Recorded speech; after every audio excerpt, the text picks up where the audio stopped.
Serious, have you been involved with a cult? What was your experience? I'm pretty late to this, but I'll post anyway. My father's uncle was a cult leader in Waco, Texas. The family won't talk about it, mainly because we don't have too many details about it, and because it seems a bit bizarre.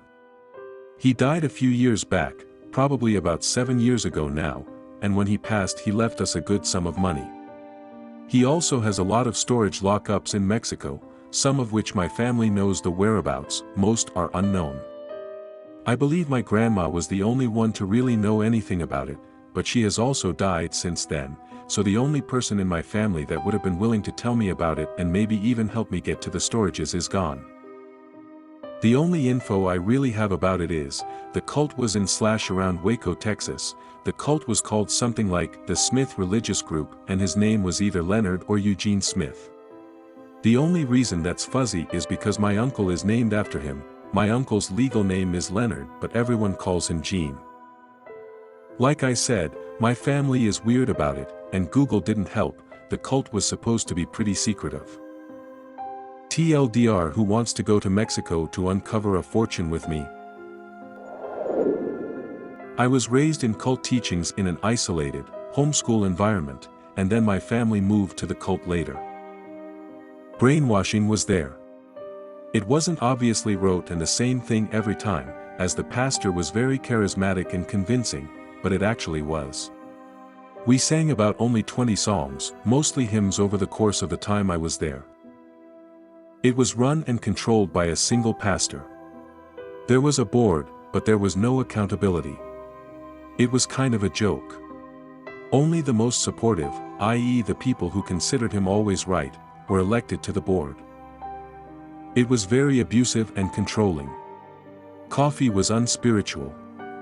Missing meetings gained you a phone call from a board member telling you that you were breaking fellowship. Everything was about the pastor. I mean, literally.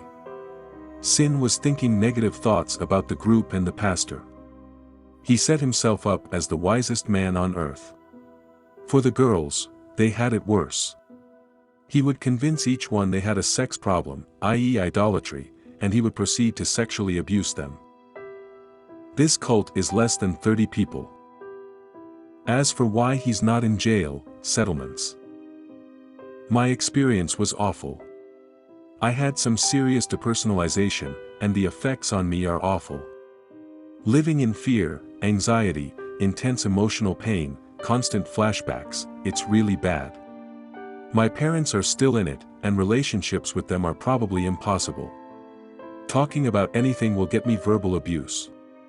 Child abuse is really bad. I left this last year, so I'm still processing a lot. My mom almost got involved with one when I was little. She met this elderly couple who were a part of a church and would come over every Thursday and Friday to say prayer, talk about God and read the Bible with my mom. I thought it was nice because my mom is a big Christian, so I thought it was nice she finally had some to talk to. But then things started getting odd, they started getting more aggressive, so to say. My mom told me one day that the man in the couple was feeling something was not right in our household. He never said what he meant until a week later. He said my dad and I were not right with God and were too worldly, and that my mom should leave us. She didn't really let this get to her though, mainly because I think she was lonely. They then started asking for money or a seed. We were super broke at the time, but my mom still gave them somewhere between $5 to $10 a week. But then it got really weird. I finally met them one day because I was stuck home from school due to fake being sick. My mom suggested I meet them, and I did. They started doing that thing where one person will be praying really loudly and telling the devil off while the other one was behind me. Next thing you know, she's poking my forehead. I didn't know what she was doing, so I asked her to please stop. She kept going until my mom made her stop. The lady said I am too worldly and that my time will be soon. Okay, here's how I know they were a cult. Remember how I said they suggested my mom leave? They tried to make her leave one day, saying she could live with them, that they have a big house with their church on the property and a few other members stay there too. My mom obviously said no, but they were not having it. They basically tried to mentally force my mom into going. She said it worked a little, but she knew what was right.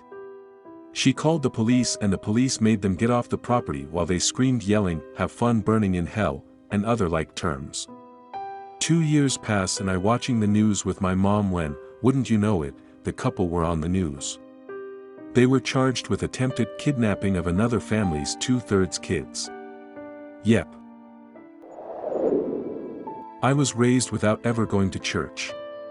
The only experience I had with religion was being told about the Christian God and that we were apparently Methodists. I had no idea what church was supposed to be like. I joined a non-denominational youth group when I was 12. It's a national group, but this particular church hosting it was batshit crazy. The shirts we wore to group were all cotton because mixing fibers is a sin. They would take the girls aside and tell us that accidentally showing your bra straps was tempting the boys into rape. Grown women were encouraged not to work in favor of being a wife and mother, and birth control was considered abortion. The fun videos we watched were Ken Ham lectures on, as he called it, evolution. And they were trying to begin running a Pray the Gay Away camp. I finally left at 14 when the church leaders took me aside and told me that because I had a single mother and she didn't come to the church, I was surely hellbound. To save my soul, they were going to find me adoptive parents in the congregation, so I would need to tell the police my mom was abusing me so I would be free to adopt.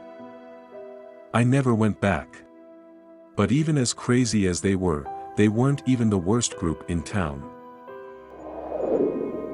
I was born and raised in a small communal Bible-based cult in the US. I was a part of the cult until I was 27. Daily life revolved around a church and the pastor's wife, who ran the cult. The children were raised to be workers in the church and to give their lives for what the leader wanted. My siblings, mother, and I were once one of 9 families and other single people when the group originally started, but that has now dwindled down to roughly 3 to 4 families. We were not allowed to have friends outside the church, to live anywhere except a church-owned house, or leave the church without escort or express permission. As kids grew up and went to college, they were discouraged from getting jobs to pay for school, but instead heavily encouraged, coerced, to max out student loans and give the money to the church. Students' class schedules were denied or approved, as the leadership saw fit. The single-family unit was destroyed and everyone was pressured into viewing the group as one big family. I have been out now for 4 years and it has been one interesting ride thus far. Learning how to live in the real world has been difficult, but the independence and freedom I now have is irreplaceable. My entire family, except for my father, still attends the church. I still believe in the Bible and I attend church. Needless to say, I am extremely skeptical of dogma and religion and I do my best to seek out truth and reject lies. I was born and raised in the FLDS religion. I left when I was 26, just after the church leader was arrested and convicted of child molestation. I had several moms, 1 dad, and many siblings. As far as experiences, I can't say it was overly terrible, because I was living inside it, and didn't really know what the outside world was like, until I got the internet. I remember when a couple of my brothers left the religion. They were excommunicated, and we were not allowed to talk to them at all, and they were not welcome into the home. The church was all about community living, giving what we had, as far as money, etc., to the church, or at least to the elder in charge of the home, in my case, my dad, and donating our time to the storehouse. Every weekend, the church was ever present, and distributed books and tapes of church doctrine and church music were played throughout the home pretty much constantly. I've been out of the FLDS for 6 years now, and have no intentions of going back. In fact, it's been heartening to see a few family members on their way out recently, and I've made a few reconnections with people I haven't spoken to for years. I wouldn't recommend joining, by the way. I was raised in a cult. Both of my parents were members of the Children of God, nowadays called the Family International. We traveled all over Europe from city to city and performed music on the streets and passed out leaflets to convert people. I have many brothers and sisters, mostly from different dads, as the philosophy of the sect was kind of rooted in the free love hippie movement. There are some pretty serious and I think conclusive accusations of child sexual abuse within the sect, but thankfully my parents didn't do that. My stepdad, however, physically and verbally abused us, as corporal punishment was very encouraged. He never got caught, although we frequently showed overt signs of abuse, but since we weren't ever in one place more than a couple of days. We were of course all homeschooled too, which I hated, since that was also a constant source of abuse. My stepdad taught me timetables by asking me repeatedly, "What's X times Y?" And if I'd get the result wrong I'd get slapped on the fingers with a cooking spoon as many times as the result was. Thankfully my parents got out of the sect by the time I was about 13 years old. My stepdad didn't give up his habits though, which continued until I was big enough to fight back. Settling into regular school was very difficult, as I was constantly and heavily bullied for wearing second-hand clothes, not speaking German well and just being completely different. After a couple of years though I went from worst in the class to best and being kind of accepted. Nowadays I still have some lingering issues, which I'm not sure if they'll ever be fixable. One of them is trust issues, which has also prevented me so far from seeking therapy. It's all a very long time ago too and I've pretty much made my peace with all of it already. I think my parents got out of the sect before it got really crazy. Yes. When I was 17 I moved out of my parents' home and into an evangelical Christian cult in Chicago. I lived there for under a year. It was a strange place and it took me a few years to realize it was a cult. This place was founded during the 1970s and bought a large hotel building on the north side of the city. They had extremely rigid rules about dating and talking to members of the opposite sex. There were also rules that states people could not leave the building without a buddy. The building itself was in terrible shape, it was infested with rats and cockroaches. I would wake up at night to find mouse droppings in my sheets. I ended up leaving because I developed a crush on a girl. The leadership found out and I was pretty much shunned by any other women my age. I am a chick. So needless to say they were not very gay friendly. The whole place was pretty messed up. I am lucky that I left when I did. Yeah. I spent close to $500,000 in the span of 7 to 8 years giving to my leader. I almost lost my wife and family in the process. Woke up and got out in time. It was a prosperity gospel cult. We rode with Benny and friends. I think this will get buried, so I'm only putting a few sentences into this for now. If it gains traction I'll add more to it. Edit, the Benny I mentioned was indeed Benny Hinn. I was traveling with a guy who was climbing the ranks on being another headliner, preacher. He landed a gig with Benny somehow and traveled with him for close to 6 months. Describing Benny in one word is too difficult. He lacks any humility and is overly superstitious. Paranoid is a better term. For instance, one day Benny wanted to go shopping on Rodeo Dr. in Beverly Hills. He lives near Beverly Hills, and had one store in particular in mind, forget the name. So what does this wonderful humanitarian do? He rents out the store for a couple of hours so he doesn't have to be bothered by the public peasants who shop at those stores. That one was short-lived, but my favorite story is the training we received from another major pastor who told us that we needed to preach out of the products we have on hand. We should do this because we'll move 30% more product. However, another favorite story of mine is the time we had dinner with this pastor who told us his church was debt-free, $17 million. He went on telling us that he had sold his house and gave the proceeds to pay off the church, then moved into the church's cottage. Upon further investigation, he sold his $3 million 6,000 square foot house to live in the church's $1.5 million 3,000 square foot house in the same country club. Some sacrifice, he didn't even have his own pool. When I was much younger, I'd say about 5 or 6, my parents were involved in somewhat of a cult. I didn't know a lot about it at the time being so young, but it was just called group, and they would meet about twice a month.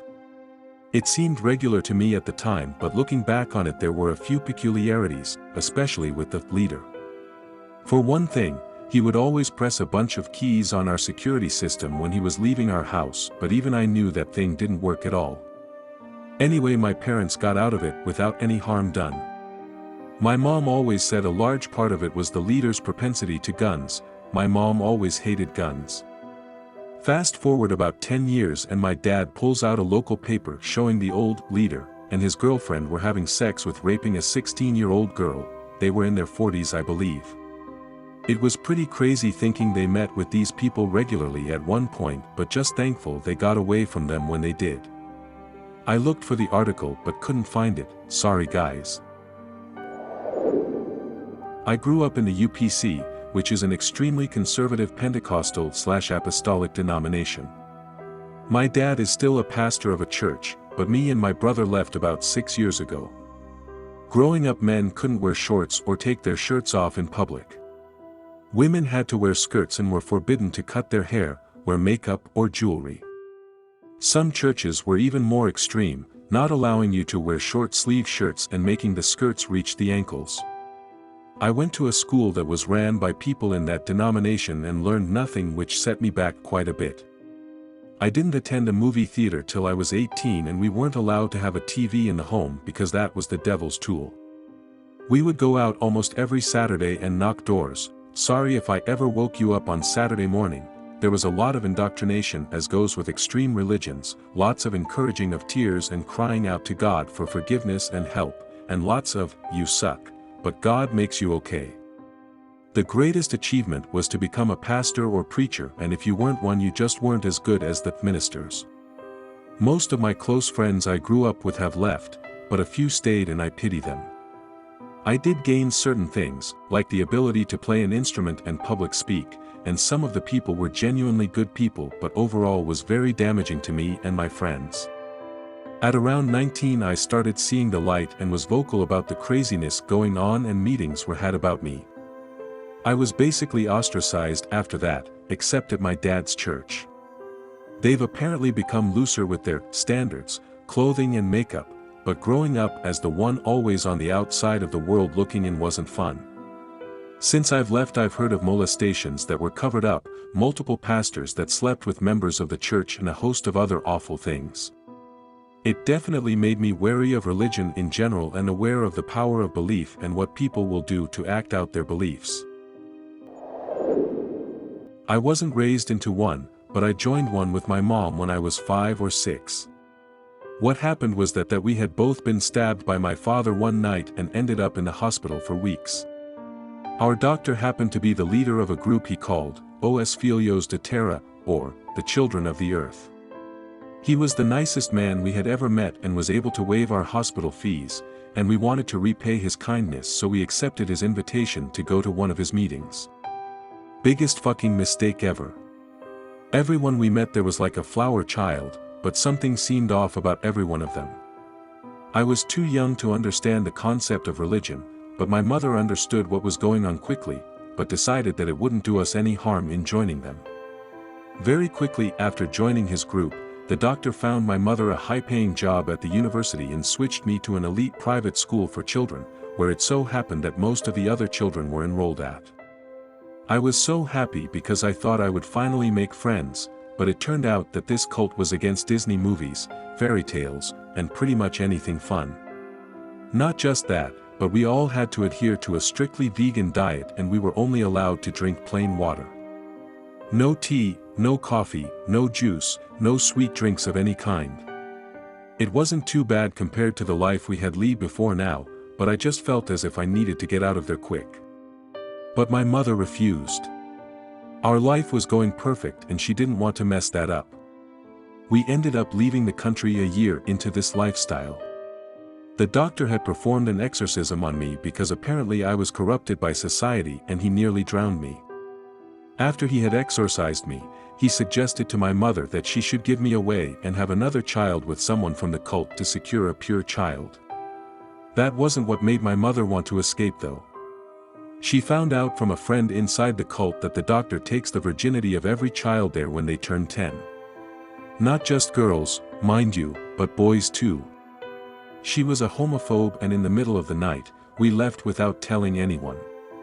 We took nothing with us except our papers, and we ended up getting a flight out of the country, and we haven't gone back since then. So as to what happened to them, I have no fucking clue, and I don't really want to know. So there's my story, peace out. I have never been involved in a cult. However, my mom's uncle, who is an African American, was the adopted son of Jim Jones and the only surviving family member. We're related in a strange way. My mom, who is white, was adopted by an African American family, my grandparents. My grandfather's sister gave birth to a baby and gave it up for adoption. It was one of those instances where the mother met and knew the adopting family or something like that. Jim Jones Sr. and his wife were actually the first white couple in Indiana to adopt an African American child. Obviously at the time no one knew the mass suicide thing would happen. However, when it did, my great-aunt recognized the name of the adopting family and reached out to her son, who is now a regular member of the family. Jim Jones Jr. doesn't talk much about what happened with the family and the cult. Almost everything he's told us he also told Oprah when he was on a few years ago. He was at a basketball tournament somewhere and his dad called him and told him that they were visiting Mrs. Frazier, which was code for, "We're going to commit suicide." He advised Jim Jr. to find a way to kill himself. He was only 18 at the time, so he was never able to bring himself to do it. I could say more, but I'm too lazy, and this post is already way too long, so I'll post a link to Oprah's website with some of his interview stuff on it. Now, he has a son who is a professional basketball player in Germany and another who played football at San Jose State. Sorry for awful grammar. I'm too lazy to write a formal essay for a Reddit post. As for proof, I have none, so I guess you'll have to take my word. You're welcome to check my facts though. I'll give a link to an Oprah thing, and I'm sure I could find more if you aren't sufficiently satisfied.